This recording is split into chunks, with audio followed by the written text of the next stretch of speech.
Magandang umaga po sa ating lahat. Magandang umaga po. Maraming salamat, choir, sa inyong mensahe. I will go, Lord, if you need me. I will hold your people in my heart. Naway maging atin yung diwang yun. Tayo managaling manalangin. Samahan niyo kami, O Diyos, sa aming pakikinig, pagbubulay-bulay, ito sa aming sasalita.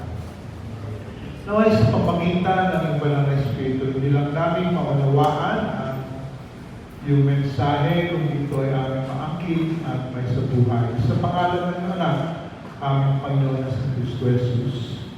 Amen.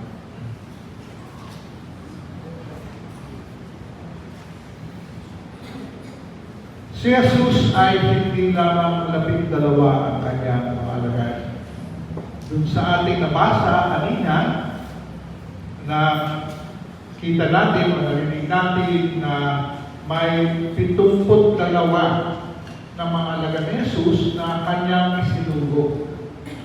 Sinugo niya ito sa mga iba't ibang mga bayan, mga iba't ibang lalawigan, kung saan may balak siyang pumunta. Bilang paghanda ng kanyang pagpunta noon. At kikita natin na si Jesus sa kanyang pagkilos sa pagpunta sa mga iba't ibang lugar ay madalas meron tagapaghanda sa kanya. Maalala natin ilang linggong nakaraan nung kanyang pinalaya yung inaalian ng batalyong mga demonyo na itong mamang ito ay magaling na, gustong sumunod kay Jesus.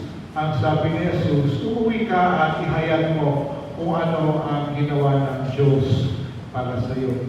At ito ay bilang paghahanda ng pagbalik ni Jesus sa lugar na yun. Alam din natin na si Juan Bautista ay tagapaghanda sa pagdating ni Jesus. Itong 72 ay sinugo din ni Jesus bilang tagapaghanda para sa kanyang pagdating.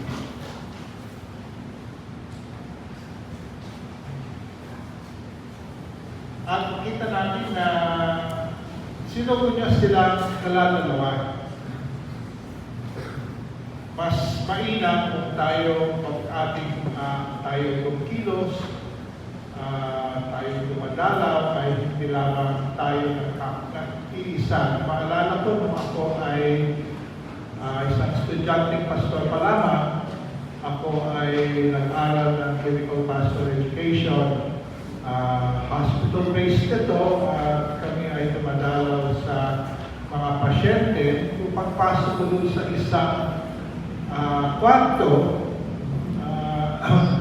tinanong ng mga kamag-anak ng pasyente, asan ang iyong kasama?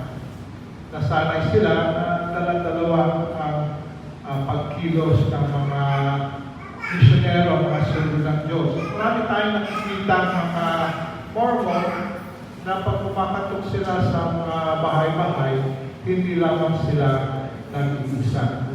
Mahalaga na meron tayong partner na sumusuporta sa atin, na natalangin para sa atin kung tayo yung nag-presenta.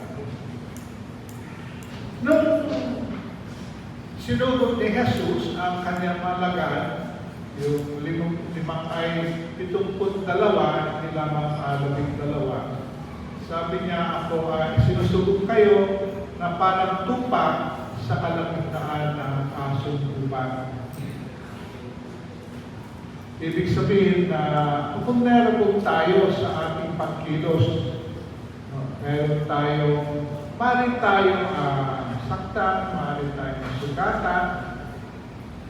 Kung hindi man physical, yung pananakit o panukat na mangyayari sa atin, maaaring ito ay maging spiritual o emotional. At sabi ni Jesus dun sa kanyang mga sinugo,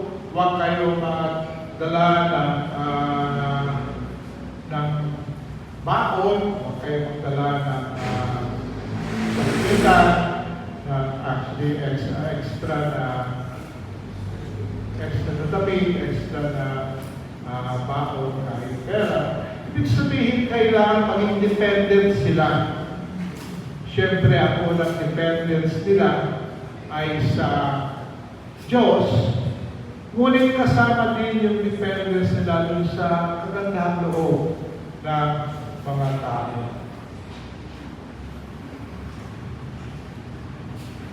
Ang kanyang bilin sa kanila, pag kayo ay pumasok sa isang bahay, ang una niyong gawin ay bigay ninyo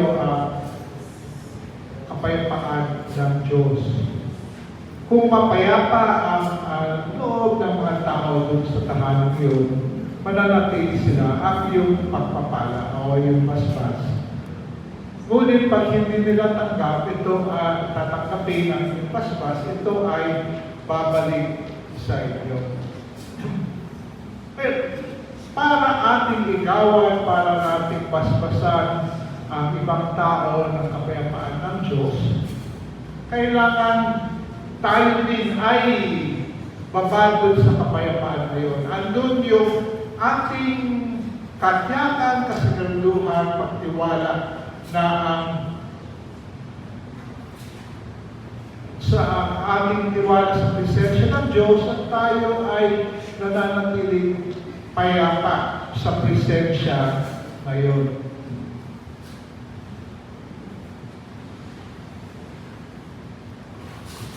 Pag tayo ay tinanggap, sabi nila, tayo ay manatili lahat tanggapin natin ang kanilang ino-offer, kanilang pinapakain, kanilang iniinom.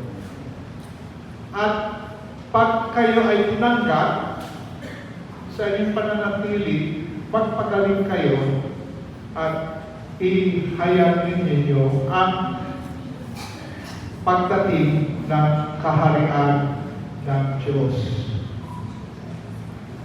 Papansin natin na merong twofold proclamation na sinasabi ni Jesus na gawin ng kanyang mga sinugo. Una, igawan ang kapayapaan ng Diyos. At pangalawa, ihayag ang paghahari ng Diyos. At itong twofold proclamation na ito ay hindi natin maihiwalay sa isa't isa. Kalakip ng kapayapaan ng Diyos ang kanyang kaharian, kalakip ng paghahari ng Diyos ang kanyang kapayapaan. Yung tinanggap ng tao yun, o yung tahanan na yun, o yung bayan na yun, ang kapayapaan ng Diyos, bukas sila para tanggapin din ang kaharian ng Diyos. Kaya sabi ni Jesus, kung hindi kayo tatanggapin, lumabas kayo sa lansangan, ipagpag ninyo ang inyong mga sandalyas, sabi ninyo, at sabihin ninyo, pinapagpag namin ang alikabok ng inyong bayan bilang babala sa inyo. Ngunit tanda ninyo,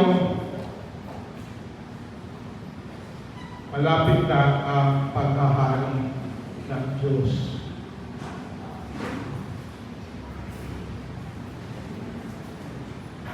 Ang ating pag tayo ay naghahayag ng salita ng Diyos, hindi natin tungkulin na paniwalain sila. Hindi natin tungkulin na i-convert sila, kumbaga. Ang ating tungkulin ay ihayag ang ating kanasan ng Diyos. Si Jesus mismo ang siyang may kapangyarihan na magbago sa kanila, magpatiwala sa kanila, ang banal na Espiritu mismo ang siyang may kilos. So kung hindi nila tatanggapin ang ating mensahe, huwag tayong maging, huwag tayo sumamahulog natin, magbubukan tayo.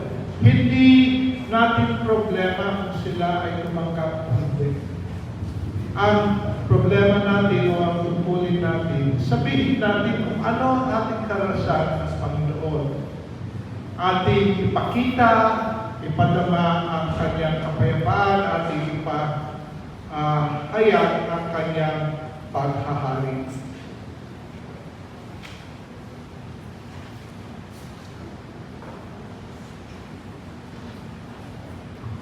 Huwag na natin problemahin kung hindi nila tatanggapin ang kanilang o ating mensahe, kundi ihayag lang natin na tayong ginagawa natin sa midweek. Yung simple experience ng kabutihan ng Diyos sa ating buhay. Nung bumalik yung 22, tuwang-tuwa sila, kaya sabi nila, pati ang mga demonyo ay sumusunod sa amin. Sabi ni Jesus, nakita ko si Satanas ay bumagsak mula sa langit. Ngunit, huwag kayong matuwa doon sa kapangyarihan na binigay sa inyo. Matuwa kayo sa na ang iyong pangalan ay nakatala sa langit. Ibig sabihin, kung meron tayong mga gift, lalo na tayo ay may kakayahan dun sa tinatawag nating spiritual warfare, yung paglaban kay Satanas, kailangan natin na maging matatag ang ating pananampalataya, maging malinis. Kailangan natin yung tinatawag na armor of God para tayo ay makalaban sa mga diwa, mga spirits. Pero ang dapat ikatuwa natin, hindi yung anumang kapangyarihan na binibigay ng Diyos sa atin para labanan na kaaway, ang dapat source ng ating kagalakan ay yung kakayahan natin na meron tayong kasiguraduhan na ang ating mga pangalan ay nakatala sa langit. Doon sa aking pinag-aralan, may anyaya na ito ay aking i-aalok sa inyo. May anyaya na kunin natin yung twofold proclamation na sinabi ni Jesus na ibigay ng mga sinugo niya, ang pagbigay ng kapayapaan ng Diyos at paghayag ng kanyang kaharian. Ngayon, una natin isipin, paano ba natin sabihin sa sarili nating salita yung pag-alok ng kapayapaan ng Diyos? Simple ba? Okay na ba yung para sa atin na sabihin sa ating kapwa ang kapayapaan ng Diyos ay sumainyo? Pag-isipan ninyo, imagine ninyo na kausap nyo, maaaring kapwa kanyo miyembro sa simbahan o kapamilya ninyo o kasama sa trabaho o eskwelahan. Paano nyo sasabihin the peace of God within you? Kapayapaan ng Diyos ay sumainyo. As i-rehearse natin, no? Kung sa una, hindi natin kayang sabihin na malakas, no? Sabihin natin sa ating puso, sa ating kalooban. Maaaring pag sumakay tayo sa jeep o sa bus, meron tayong nakitang tao na lalo na ng aligaga, gano'n. Kung hindi natin masabing diretsyo na malakas, ang kapayapaan ng Diyos ay sumaiyo, sabihin mo natin sa ating puso, sa ating kalooban, hanggang dumating yung pagkakataon na malakas na yung ating loob na sabihin sa ating kapwa yung ang kapayapaan ng Diyos ay sumaiyo. At yung kalakip ng paggawa ng kapayapaan ng Diyos, yung ihayag natin ang paghahari ng Diyos. Pwede natin sabihin, ang Diyos nawa ang maghari sa iyong puso at buhay. At kagaya ng suggestion ko na ating gawin ito dun sa paggawa ng kapayapaan ng Diyos, i-rehearse din natin. Tapos, sa una, kung hindi na natin kaya ihayag ng diretsuhan, ihayag muna natin sa ating kalooban. And then, after siguro 1 or 2 weeks, pansin natin, ano pa no? Meron bang pagbabago? Marahil hindi muna dun sa ibang tao na pinibigyan yun ang ginagawa natin na kapayapaan ng Diyos at pinahayagan natin ng kanyang paghahari. Ano muna ang nabago sa akin? Sa aking paggawa ng kapayapaan ng Diyos, sa aking paghayag ng kanyang paghahari. Mga kapatid, ang kapayapaan ng Diyos ay inyo. At ang kaharian ng Diyos ay bukas na tayo ang inyong pagpasok. Naway, magalang tayong lahat dahil ang ating mga panalangin ay mga pangalan ay nakatala sa langit. Sa pangalan ng Ama, ng Anak, at ng Banal na Espiritu. Amen.